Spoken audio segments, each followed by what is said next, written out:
Hello guys, good morning, and now we are going to unboxing the Bosch Compact Class Extra. This is a coffee machine.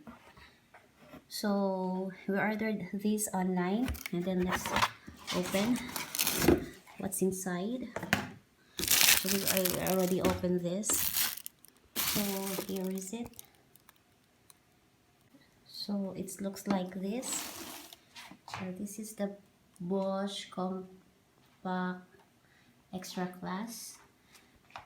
Kung mas madali ano talaga, and then yes, and then ito yan. So this is, you can put 10 cups of water. Let's try to open.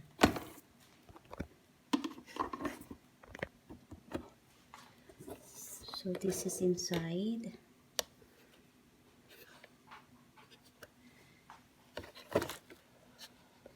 Yes, we took a color black. So ayan, here you can put 10 cups of water, and here is the coffee. So kailangan order should be a filter, but I don't know.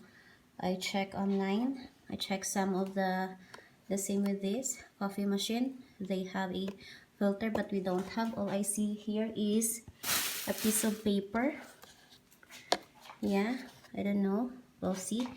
And then here's where we can put the coffee. Let's close first.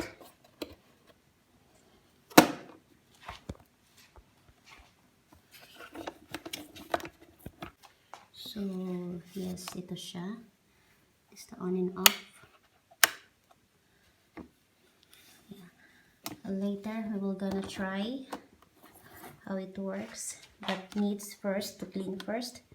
So we will gonna make a new video again for this. Thank you for watching. This is our new Bosch Compact Class Extra coffee maker.